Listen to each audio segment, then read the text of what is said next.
Hello and welcome to episode 10 of Shy Sock Stock. My name is Chris, always here with my good friend and co-host Matt. How are you doing tonight? Living the dream tonight, Chris. Living the dream. Aren't we living? We live the dream. Gonna have a nice cold Miller High Life. Oh, Champagne and beers. Not a hams tonight? No, just a nice, delicious Miller High Life.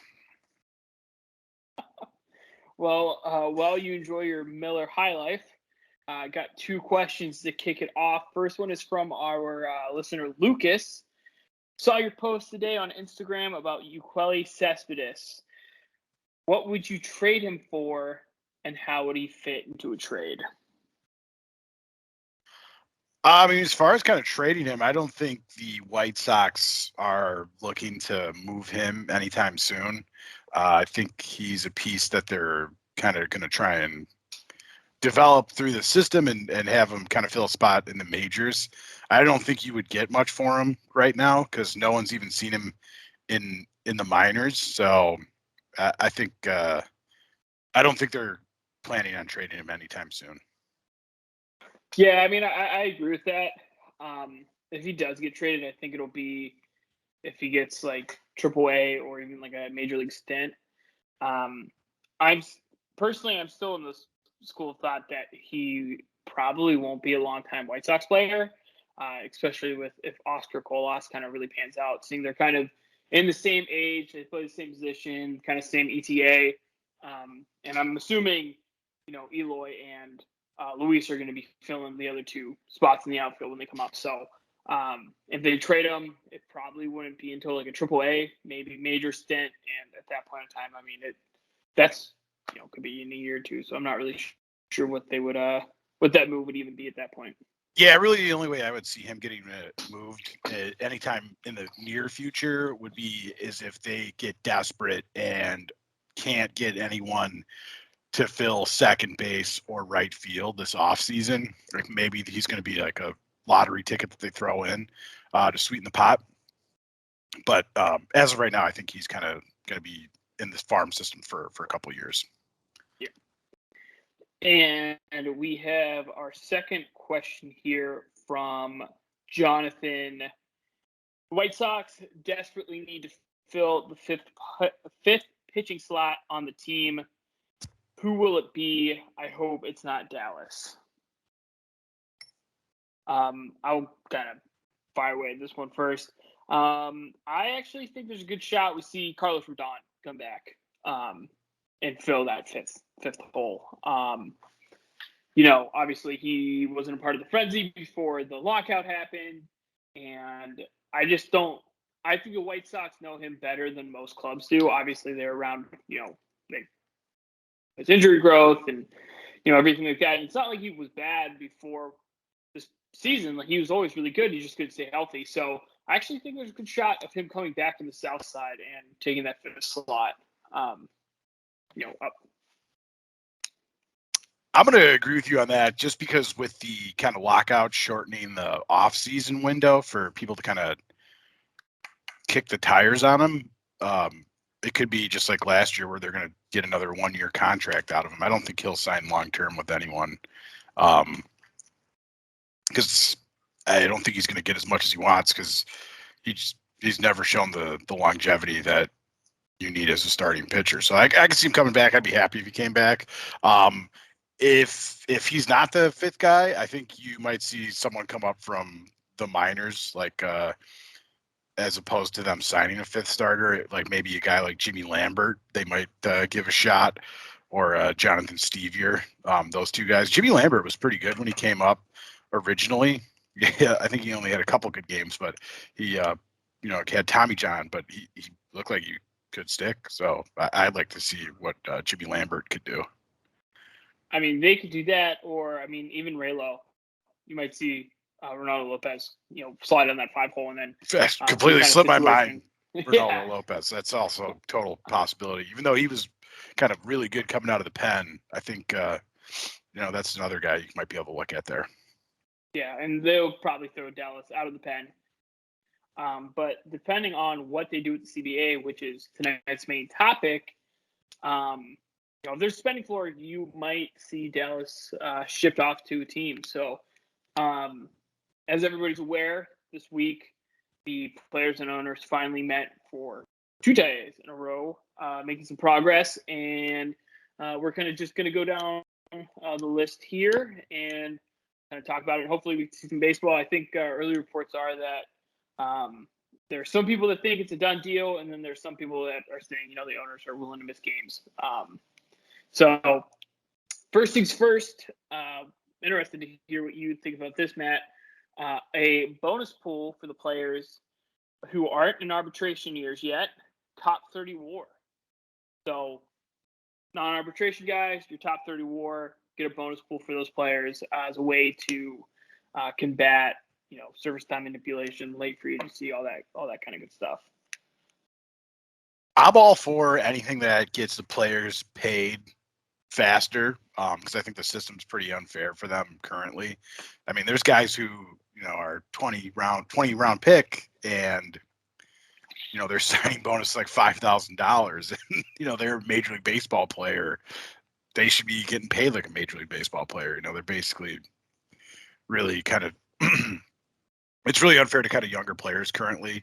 So I kind of like that idea. I know that I think I've read that the proposal was like $100 million, and they've already kind of waffled down to $30 million on that. But it's a start. Whatever kind of gets the season going. Sounds like the players are more willing to make concessions than the owners right now.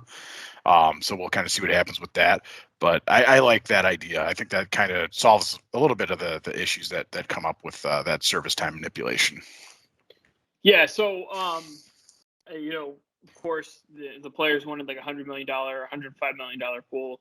Owners obviously responded with a reasonable offer of $10 million. So, players, unfortunately, the reality of the situation is the MLB isn't trying to connect to Max Scherzer or Bryce Harper or Manny Machado or any of those big name guys. They're just trying to get the bottom 51% of the players to agree to the terms. So, I think that prize pool is nice for guys. It gives a bonus. I think Cease would have just missed it this year. I think he was like 32nd. It's kind of pulling up a list and seeing if there were any White Sox players that would have made that list. And Cease was just outside of it. But, anything to give these guys some kind of money before, some of these guys are in their prime years and make $500,000 a year. Like Pete Alonso won more at the home run derby than he did all season playing first base every day for the New York Mets. And that's insane. Yeah, I mean, something definitely needs to be changed. I think this is kind of a good step toward that. And it seems like the owners are willing to kind of play ball with that a little bit. Yeah, that, and it looks like they kind of agreed on a minimum salary, or they're real close to it. The minimum salary last year was $570,000. Players unions wanted like $750,000, $775,000. Owners wanted like $615,000. So it looks like from there they're floating between $650,000 and $700,000. So another thing that they're finally kind of agreeing on, they're just trying to pan out numbers, which is obviously a good sign. But the big two topics which will affect the White Sox the most is the luxury tax and the spending floor. Currently, right now, the proposal for the luxury tax was from the players for it to be at $210 this year, and then to go up to $245 by 2025. Obviously, the owners wanted to try to cap that at something lower, so they said from $210 this year to $220. And then the players also proposed a spending floor, which could be very interesting. They proposed a floor of $100 million for teams to spend as a minimum. And if that goes through, the White Sox could actually dish off Dallas Keuchel, I think. Dallas Keuchel becomes valuable, like a $20 million contract. Yeah, I mean, and he's not a great player right now, but he's a quality player. He'll eat up innings. He's a good player to have on your team if you're kind of a middle tier team or you're trying to fill out that rotation if you're a struggling team. He's got that veteran leadership. He's good. He's good for a young pitching staff to kind of have him as like an anchor. So he's a valuable piece if there's a spending floor. His contracts kind of makes him a very invaluable player right now. But with the spending floor, that kind of makes him. You could trade him for something. So kind of spitballing here. You sent Dallas Keuchel to, I don't know, Pittsburgh Pirates, right? They spent like $30 million last year in total. How many prospects do you think you get back? And do you think you could turn those prospects ultimately into like a second baseman or right fielder? I don't think you're going to get anything great out of them. I think you might I think the benefit would be just getting them off your books. I think that would be the huge benefit of trading him for the White Sox. I don't think you're going to get anything great back for him. Maybe a couple lottery tickets that, I think probably you're going to get not a top guy out of anyone, but definitely maybe a couple lottery tickets that, who knows? Sometimes lottery tickets pan out. All right, there was a lottery ticket the White Sox gave to the Padres, and it was $1 billion ticket. turns out it was a pretty good ticket. Should have cashed that one in. Yeah, I mean, if the White Sox traded him, they'd free up $20 million. And then there's a club option next year, but that wouldn't affect them. So, $20 million extra on the books. What would you do? Who would you go get? I mean, if you had $20 million, that really, and I would imagine if the White Sox, say this whole spending floor thing goes through, I would imagine the White Sox would end up paying some of that contract. I don't think they're going to be able to get 100% of it off the books in any trade. But I mean, you got to look at right fielders and second basemen and see what you can do. I don't know. I honestly don't know who's the best right fielder out there. I like the kid from the Mets, Conforto. I think he fits well with the team. I don't know. I don't know enough about Conforto to kind of give a good feel on him. It looks like he was a guy who was pretty solid for a while, and then had like a down 2020, which 2020 you can't really look at and say it was like a good or bad year for anybody. It was only 60 games. And last year he was kind of down too. Overall, kind of an average defender. That's my fear, right? So like we have Adam Engel out there who would be fine in the bottom three. And he's a really good defensive right fielder. I would rather see them take that money and try to spend it on relief pitching, or I don't think there's like any top end second baseman left. I mean, you could probably get somebody at that point even with like a contract through trade. And you could hold Craig Kimbrell and ultimately try to flip him for some legit prospects. Yeah, I'm still interested to see what happens with Kimbrell because I've got a feeling he's going to be pitching on the south side. Yeah, I think so too. Unfortunately, as much as like this whole we got him so we could trade him thing, unless it's like Gene Segura or I'm still stuck on that CJ Abrams thing. I feel a lot of people are overlooking it. I really think he's going to be on the White Sox. So I think opening day is going to roll. Hey, but I did read an article that his fastball velocity was down a lot when he came over to the Sox. It was like down like 1.5 miles per hour, and some people think maybe his arm was just dead by the time he got here because he hadn't he'd been, I think, injured pretty often the past couple of years leading up to that, and kind of may have just gotten fatigued at the end of the season, which is a possibility. I mean, if that's what it was, and he's got his arm strong again, if he can be a lockdown guy, then that's a hell of a bullpen. At that point, that's a bullpen where, if you have a lead going to the 7th inning, that might be like an auto win. Exactly. One thing they could do with Kimbrell is they could send him to the Mets and get Conforto, Jeff McNeil, Brandon Nimmo, because I think they're over the Edwin Diaz experiment on that on that side of New York City. I think they're pretty over the head when D is. Yeah, I mean, there's teams that need a closer, and if they think they're getting Kimbrel that pitch for the Cubs, that's like the best closer in the league. That guy didn't even give up any runs, I don't think, when he was pitching for the Cubs. So he was amazing. And he showed flashes of it, when he came over to the White Sox. There was a couple of games where he looked good. He just kind of, seemed like he couldn't control his pitches, but maybe that's just because the velocity was down. He had to, if his arm was tired, he has to throw it harder to get the velocity up, which, is going to make you lose control. So one thing they could do, and again, this is more speculation, if there's a spending floor, they send off Dallas. Let's say there's $15 million left in the bank. They eat $5 million of that contract. They could do something where even if they keep Kimbrel or trade him, they could go get Brian Tepera back.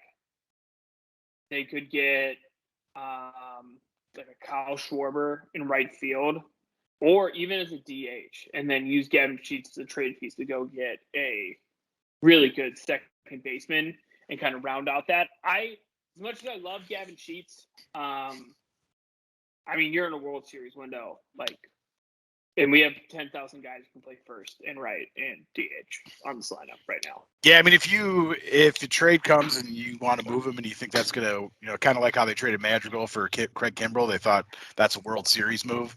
I think whoever you got to move, you pull the trigger because, this team is primed to win right now. They might be a player or two away, and you never know who that player is going to be. I know I brought him up. What do you think about the White Sox getting like CJ Abrams?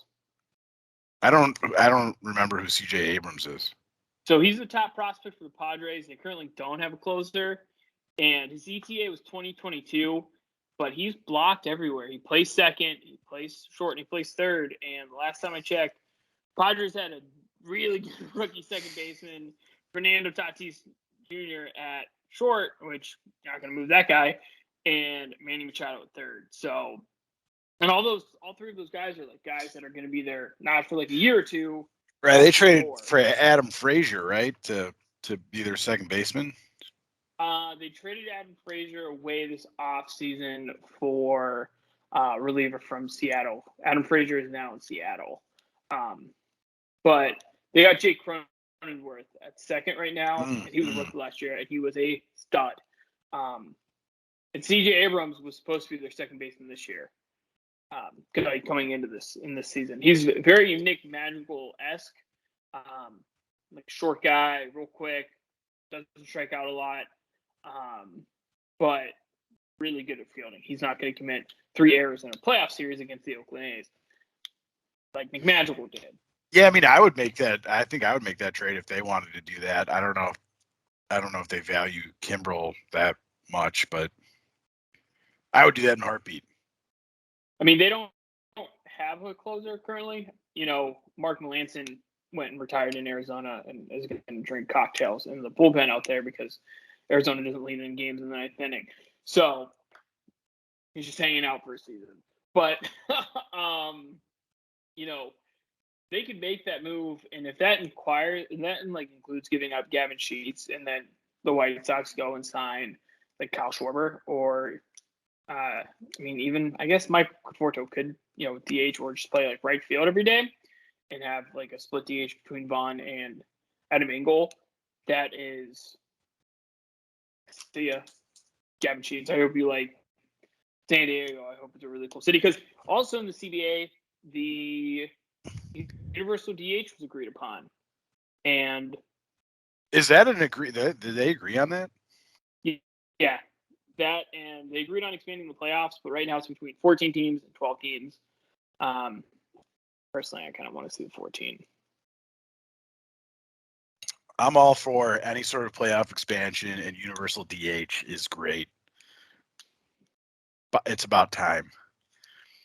Nobody wants to see pitchers hit. It's dangerous to have the pitchers in the batter's box. They're not used to it. It's dangerous for them. Would you want to see like a 14 team kind of thing? Yeah, I think whatever makes the team, all the teams in the Major League Baseball, be more competitive and not empty out their rosters halfway through the season and tank, whatever avoids that type of behavior is good. And I think an expanded playoffs does that.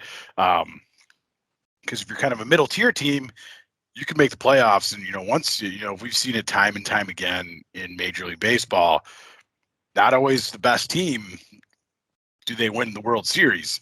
If you get in, everyone's got a shot. You get hot at the right time. Your pitchers find a little extra gear. It's stuff like that happens. Like Jeff Blum comes off the bench and it's, a game-winning home run. A career journeyman backup guy. It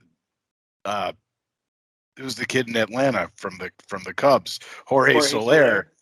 That guy comes in the playoffs and looks like one of the greatest players of all time. He's a freak in the playoffs.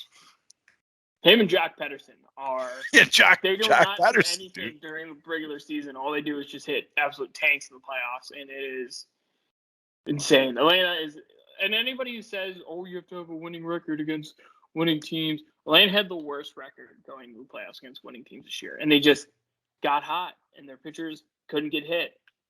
They made some good moves. They made some good moves trading at the deadline, but they didn't unload their team. They reloaded, and that kind of just shows you what can happen. And they did it without Ronald, which is kind of scary for everyone else.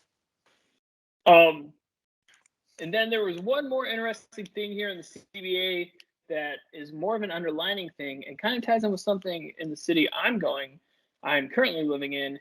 The Tampa Bay Rays were told they were not allowed to move to Montreal, and there's possible expansion talks from Montreal and Nashville, which would ultimately lead to two divisions in both the AL and NL.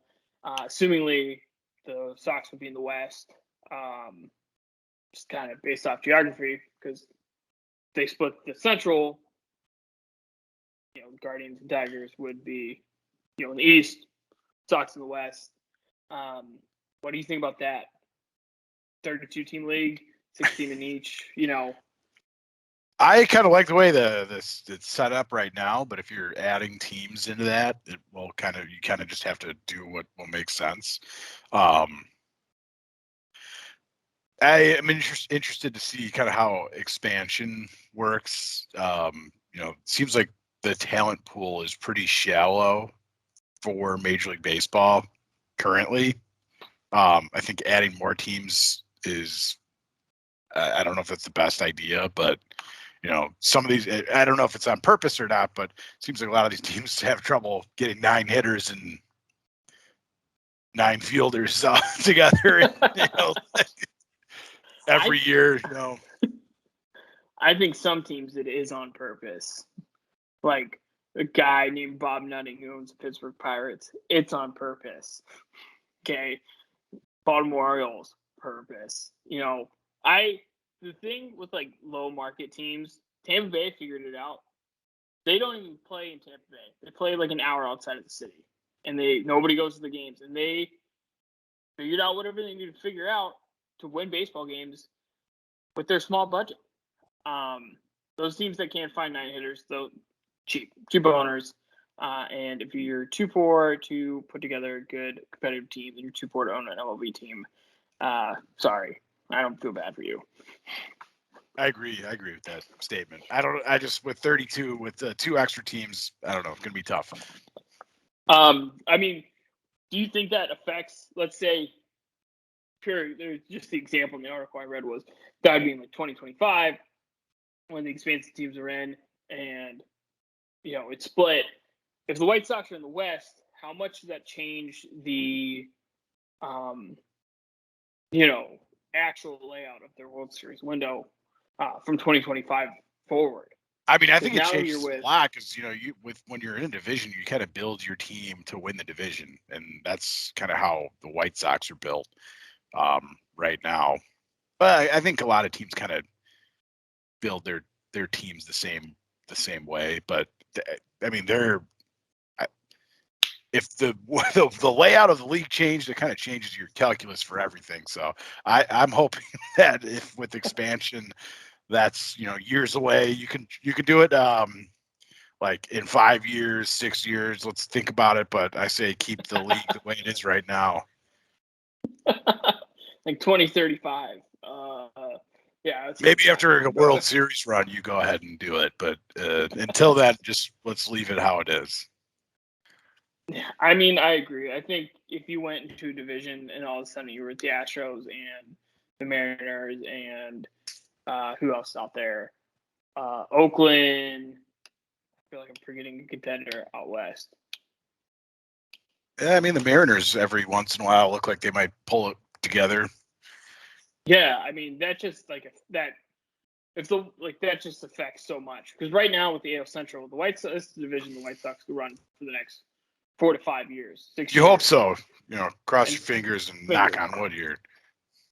But if all of a sudden we wake up in a world where worst possible situation happens and they end up putting a team in Vegas, and now we're in the East with the Yankees and Red Sox every year and the Rays, it's a very different world we live in all of a sudden.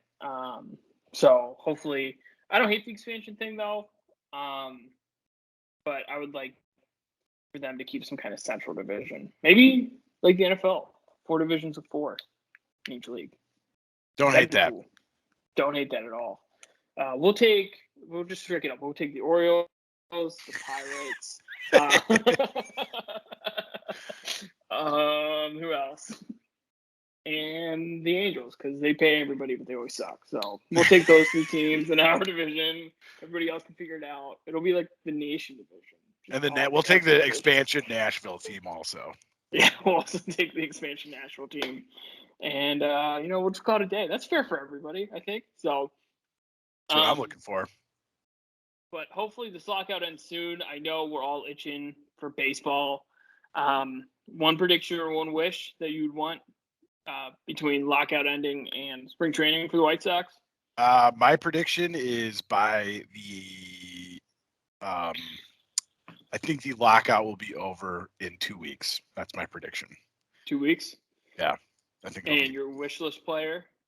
My wish list player, like of all my wishes and dreams? Yeah, all your wishes and dreams, White Sox pull something out.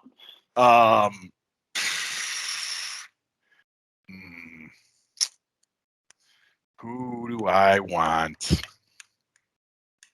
I don't know. I don't even know. Just for the White Sox to have no injuries. That's my wish. Yeah. Eloy is benched for the last week of spring training. He's just, but they don't no injuries. So it happens. But hopefully everybody, White Sox baseball is back soon. I know we were kind of all over the map with some of the CBA stuff tonight, but it's all we had to talk about. It's all we got to talk about. It's all that's there to talk about right now. So the only thing is the Red Sox signed like a Japanese guy, I think. Oh yeah, and Oscar Colas agreed to terms, but we already knew about Oscar. We knew about him. Happen. Stud, just an absolute freak stud. Yeah, the guy looks like the Terminator. We'll see what he's all about. Also, if you want a good watch, go ahead and look at Luis Roberts' Instagram. He likes to post videos of himself, like watching a TV of himself watching baseball. He can do whatever he wants. He's a very nice young man. La Pantera. If you ever hear this La Pantera, I'll bring a translator in, man. Come on to the show. I'll bring a boiler and she'll translate for us. But thanks to everybody who watches. We're on Instagram too. Reach out, share your thoughts about CBA, White Sox with us. Tell us how dumb our opinions are. Yeah, how dumb some of our opinions might be sometimes. And how I butchered Harold Baines' name once. Almost did it again. Almost did it again. Gotta think about it sometimes. So that is it for episode 10, though. Any parting words for our listeners? Just hopefully this CBA thing gets settled and we can watch some baseball soon. Hopefully, man. Itching for it. Even just like rumors. Just give me rumors again. Right? There's no rumors because nothing's going on. It's lame. Well, thanks for watching, everybody. Go Sox. Peace and love.